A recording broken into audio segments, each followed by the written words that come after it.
Hi, Filmatics. Welcome to the show. Thanks for tuning in. Today, we have a very amazing and special guest. I'm so excited. We have Jeffrey Kramer. He's an actor and producer, and he is known for Jaws 2, Clue. He developed the X-Files. He also did, he got 3 Emmy nominations and 3 Golden Globes. There was 3 Emmy wins, right? For The Practice and Ally McBeal. And we're we're so excited to have Jeffrey Kramer, who is producing partner with David E. Kelley and The X-Files, one of my most favorite shows of all time, paranormal, mystery, intrigue. And he also, just when you think that's not enough, he also did The Sweet Smell of Success, which was on Broadway and won the Tony with John Lithgow. So let's give him a warm welcome. Jeffrey, welcome to the show. Oh, thank you very much. I'm happy to be here. Yes, and Jeffrey, so where are we recording live with you today from? You don't have to give the exact address, but just a kind of a general. I am in Sherman Oaks, California at the moment. Yep. Sequestered in my home due to the pandemic. Yep, and it's raining buckets in LA, which it never does. We're at March 3rd, and the rain is coming down finally. That's because you watered your plants. Yes, they were watered. What you said. When you water your plants, it always rains in LA, so you should do it more often. They were so thirsty for 2 weeks, no water, yeah. and now they're like, "Help! She's drowning us." So, yeah, for sure. So, Jeffrey, I want to ask you: growing up, did you have a favorite film as a kid that you liked watching? Well, there was something that truly influenced my life, and my mother would say that she took me to see Peter Pan as a child, and we were in the first row of the balcony, and she said she had to hold on to me because she thought I was going to fall out of the balcony. And ever since then, I really wanted to be, I think I wanted to be Peter Pan. I always wanted to fly, and I never wanted to grow up. And wanted to be an actor, and it was one step after another. And even as a child, I was acting. I toured in a little play called Heidi. I was Peter and Heidi. And then when I was 13, I played Warren Beatty's younger brother in a production of Compulsion that Robert Ludlum, the writer, produced because he was producing. The prop man at the time was Mart Crowley, who wrote Boys in the Band. And Warren Beatty was my older brother. And it's a story where they murder a kid to try to commit the perfect crime, and they murder a friend of the little brother, who was me. And it is unbelievable because I said to Warren, I said, because of you, I couldn't wait to grow up, because I thought that when you grow up, women just throw themselves at you. And then when I grew up, I realized it was just you. It wasn't the rest of us. Oh, man. No, right. I don't believe that at all, Jeff. I'm sure. Yeah. So Peter Pan, such a magical, beautiful film. You also said there was a play that you liked, too. That was, I saw Mary Martin in Peter Pan on Broadway. It was that play of Peter Pan that I loved so much. Yes, beautiful, great imagination. Being kids, as you know, I'm a forever kid. I still have, I have my Enchanting book readings podcast where I do kids content every day and speak like a kid. So I think my voice stayed like a kid. So yeah. So I want to ask you as well, because you have a huge success as an actor and producer of some of the most extraordinary, popular TV shows of all time. So did you have a favorite Criterion movie collection that inspired you to your career path? Well, what I really loved were the 70s movies. I mean, everything from The Godfathers to Chinatown to Jaws. Yes, Jaws 2, which I have a special affinity for. I play Hendrix, the deputy.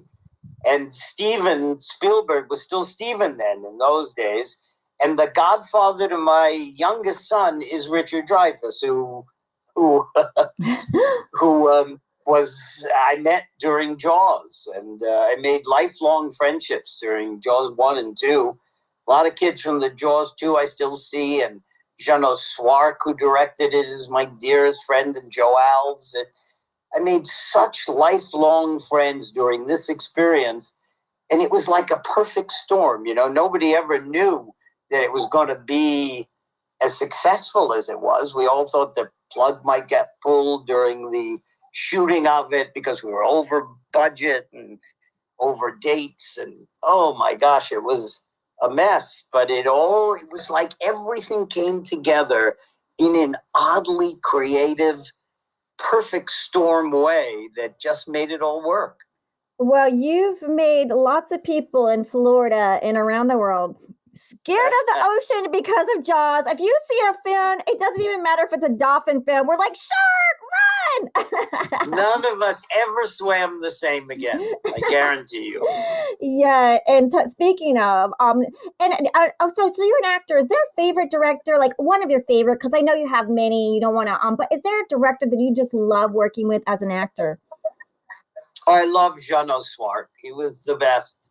He was so smart, and he knew what he wanted, and he was just kind and decent, and not somebody who got what he wanted by coercion or screaming or hysterics. He was the consummate professional, and he was so smart about film. And if you look at his career, you see all these different movies he did that really influenced all of us, from the romantic the Somewhere in Time to Enigma to Supergirl to Santa Claus the movie, which I also did with him, with John Lithgow, and I play the schmuck villains. Oh, villain, yeah. It was great fun. From Sheriff in Jaws to schmuck villains. And what's the name of the movie? Because I want our audience to hear you. What's the name of the movie?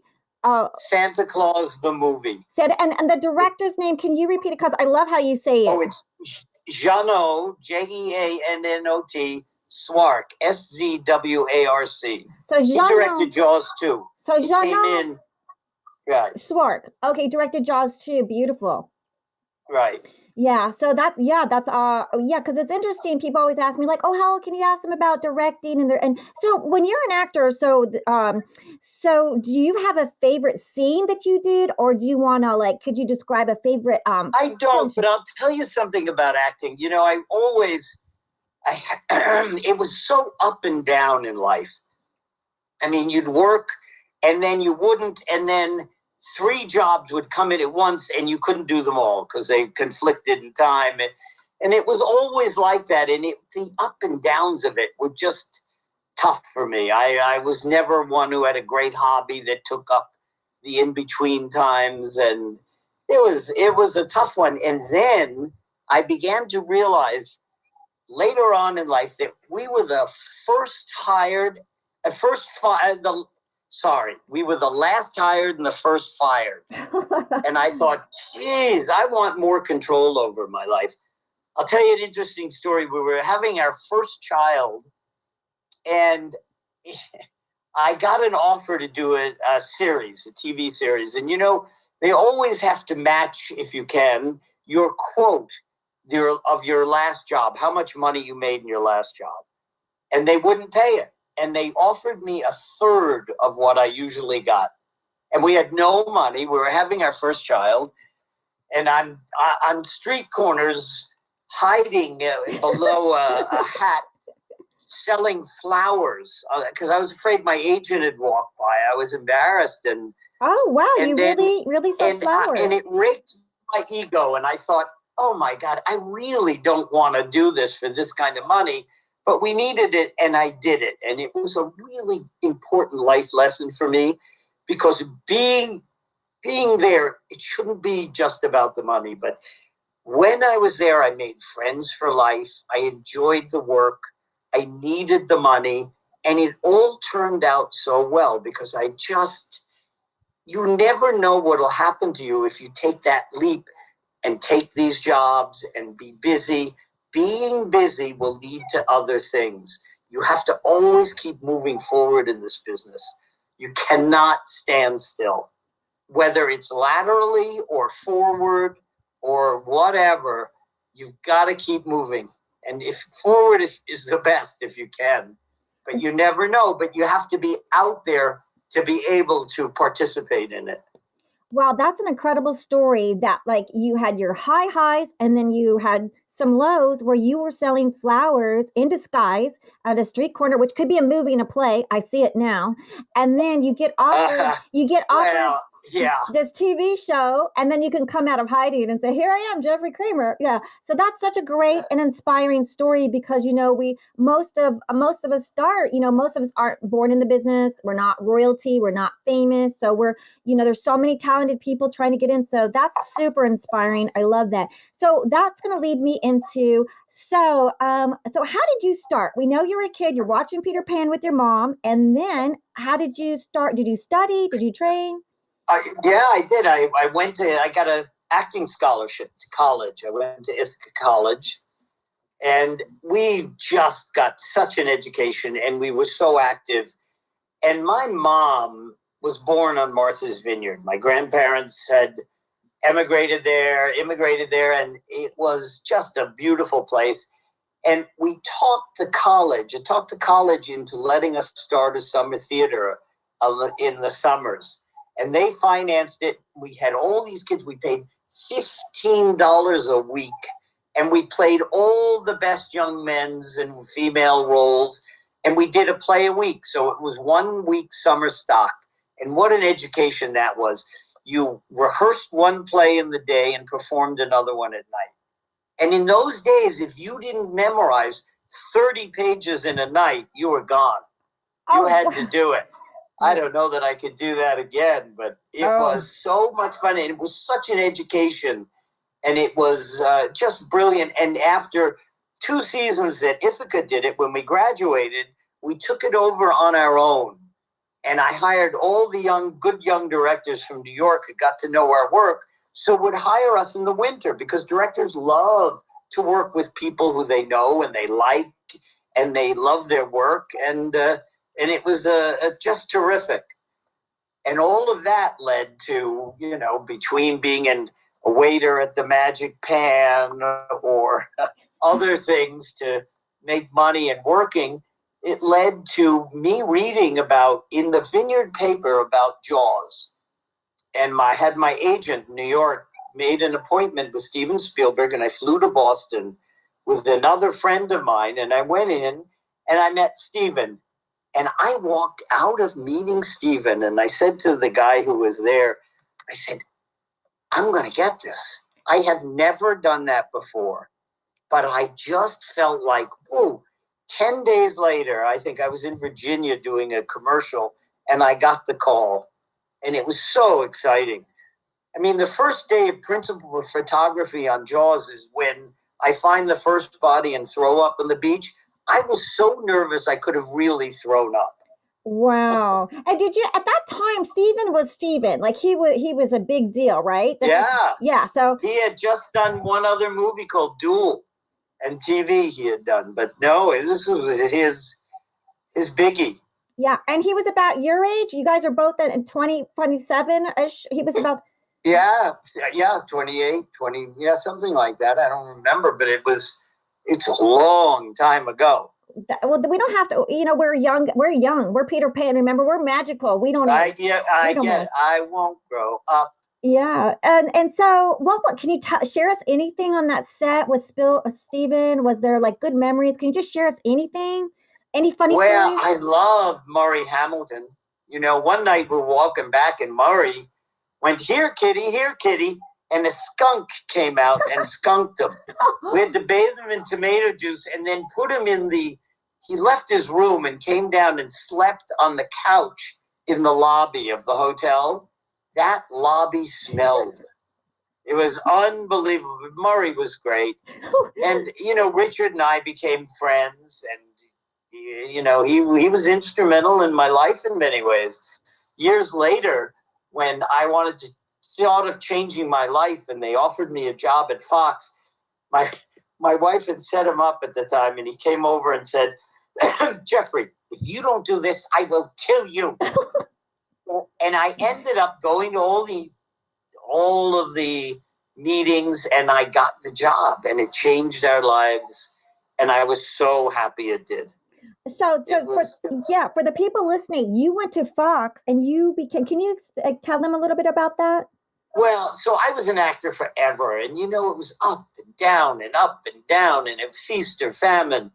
And, it was tough, and it was easier then, in a sense, because you worked more. Now you have to audition and read for 3 lines. Yes. In those days, casting directors who knew you would call you and say, come in.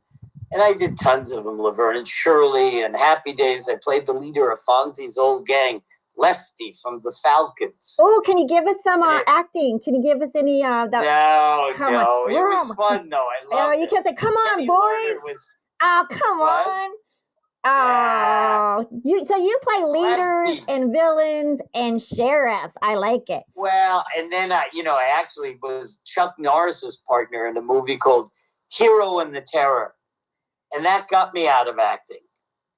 Oh, Chuck Norris says, listen, we need you to go into the water here. We're shooting in San Pedro, and I look over in the water, and I see used prophylactics floating in the water. I said, I'm not going in that water. Ooh. He says, no, we'll give you a stunt bump.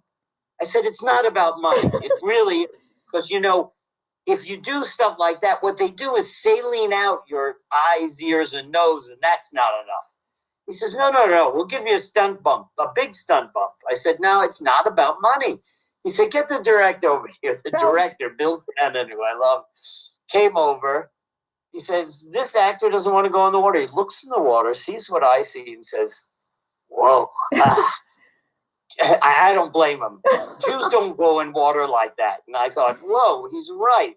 I'm not going in the water. And he said, fine, I'll have my son do it. His son never did it. They had a stuntman named Branscombe Richmond, I think it was, who went in the water. But it was disgusting, and I wasn't going to do it. And I thought afterwards, I don't want to do this. I'd rather drive a cab. Well, now, yeah, because it's like if the water's not clean, you can catch things, and so in safety. Oh, and it's cold. If you're on the West Coast, it's ice cold. So then, and Jaws can be there. I knew they were looking for somebody at Fox. I heard this through a friend of a good guy I knew. And I went in and met Barry Diller. I met John Dolgen, and I met Harris Cattleman, who hired me. And then within a year, I ran development at Fox. It was so exciting because you know what I learned? I learned that there were no facts here. It's all opinions forcibly argued. And actors can do this as well as anybody, Oh, man. It was great. And then I met friends and a lot of people. And within a year, I got Tony Danza's company and came to me and offered me a ton of money to go run his company. And I didn't do it because I knew that I was in the system and I would do well. And then I ended up going off with David and ran his company and for years. And I love David Kelly. He's brilliant and kind and decent and talented, and there's just all superlatives. And we did he had picket fences going. We did Chicago Hope. We did The Practice, which I was really proud of, and with Ally McBeal. And in The Practice, the funny story is I went to a dinner for at the AFI for Clint Eastwood, I think it was. And at the time, he was promoting a movie called In the Line of Fire, and Dylan McDermott was there. And Dylan tells this story, too. And I went there, and I go up to him. I don't know him. And I said, do you care about material? He says, yeah, it's everything in the world to me. So I said, then you owe it to yourself and your career to read this pilot. And he said, get it to my agent. I promise you I'll read it. So the agent calls me and says, well, he's a movie star. I said, yeah, he just did Jersey Girls. What's he going to do? 49 more? New Mexico Girls, North Dakota Girls. He says, well, look, everything you Mr. Kelly and you do doesn't stick to the ceiling. He was really a creep. And he said he gave me his word. He promised me he would just read the script. A week later, Dylan called me. He says, Jeffrey Kramer? I said, yeah. He said, I love this script. I said, I knew you would. He said, did you ever hang out in a bar called Jimmy Days in the Village in New York? He said, every night of my life, I'd often get off the subway and go in. He said, do you remember Mac? I said, yeah, the bartender who's my friend. He goes, that's my father. He said, and you're not going to remember this, but I was an underage busboy, and you came in, and you were a little drunk, but we sat and talked for hours about acting, and you inspired me. And he tells the press this. When I left that dinner, I went and called my kids, and I said, you got to always put it out there because you never know when it'll come back to you. Wow, that is like the best story ever. So I want to just make sure that our audience heard that. So you had a chance meeting with Dylan McDermott to read and this is David E. Kelley because the audience is like doesn't know David. So David E. Kelley, writer, producer of The Practice and Ally McBeal, 3 Emmy wins and 3 Golden Globe wins. Huge. Michelle Pfeiffer, wife. Hello, Jeffrey Kramer. So when you met Dylan McDermott, who promised to read it, which is a promise in Hollywood is like, well, it's fantasy land when you get a promise for someone, actually. Right. He meant it. His word was his bond, and it was good. So his agent was kind of like, he's a movie star, ching-ching, cha-ching. But somehow Dylan did read it. But then the story is the bar in New York, because this is sad about COVID. All the bars were closed, all the restaurants. You couldn't meet your friends. A lot of people are depressed. There's no interaction with your buddies or your friends or your So you were at this bar. Can you tell us a little bit more about this bar in New York? Oh, this is years ago. But that's okay. When I first met him, he tells me the story. It was right after I'd done Jaws. So it's 45 years ago. That's okay. Is the restaurant or bar still there? No, it's not. It's not there anymore. But it was a village bar. It was just fun, and you'd stop in there, and we'd go in there and drink, and it was a nice place. A lot of actors were in there at times, and it was just fun. So Dylan McDermott's dad is the bartender. He was the bartender, and his dad, and the woman who raised him, his stepmother was Eve Ensler, because Mac was married to Eve Ensler, who wrote the Vagina Monologues. Oh, wow. And so yeah, and he and I are still friends. That's such a beautiful story. And Dylan was a busboy, and one night when you were drinking your tequilas or your beers, you actually had a conversation with Dylan, and he asked me about acting. And that inspired his career. So you must have told him some great stories. He apparently wasn't scared of Jaws. But he's a talented, good-looking boy, and he's a good man and good father. And I love that man. He's a good soul. So you get him for The Practice. Was that your first TV show, or which one was your first TV show you developed? Well, when I was at the studio, we worked on the X-Files.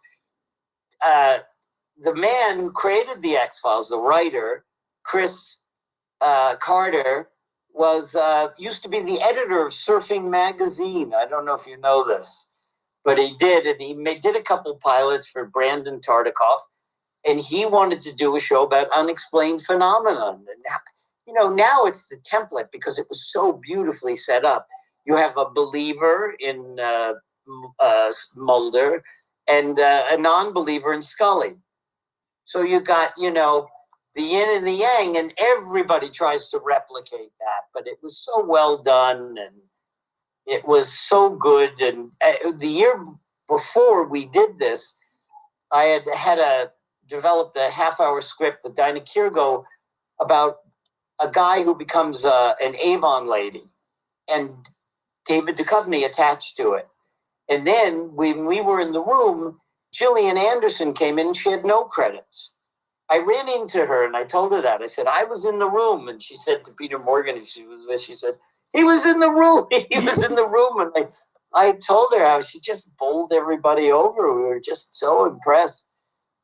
She's one of my favorite actors. She is amazing. She did some kind of like so talented. Yeah, she did a film that I was watching. It was a serial killer where she was the detective. It was serial killer. I saw it. Yeah, I didn't even know. I go, who's this actor? And I go, oh my God, it's Gillian Anderson. She's like a chameleon. Her presence on the screen, her acting, it's so incredible. Like you have great eyes. You have like great vision.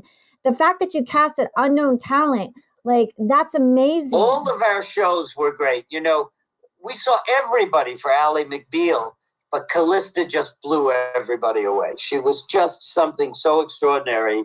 She's so talented, and she could. I think she could do anything. She can morph into almost anybody. She's really talented. Yeah, and that's a special skill. And so you went from the practice and you did the X-Files. Did you know right away when you were looking at the X-Files that it was like as a producer when you're looking at material, how do you pick something? You never know because who knows what's going to happen. You know, how do they sell it? Where is it going to be on the schedule? Schedule mattered then a lot. When it was on, is it protected behind another show? You know, it mattered greatly, but we were proud of it. The real story in the practice is one point they said they were going to put us on Sunday nights on the practice, and they put us on Saturday nights, which was a death slot. Oh. And David Kelly, and we just said, listen, let's just make the best show we can possibly make. And we did. And I was so proud of that practice. David was such a brilliant writer, and the team made it fully realized, and it was really well cast, as was Ally McBeal. So was Chicago Hope. We always cast our shows with impeccable taste, and we really looked. And there was a casting director we used a lot who I adored. She's no longer with us, but Judith Weiner was her name, and she was just so talented, and she fought for what she believed in, and we trusted her. Wow. Well, bless her, because those shows were long lasting, iconic, and people love them.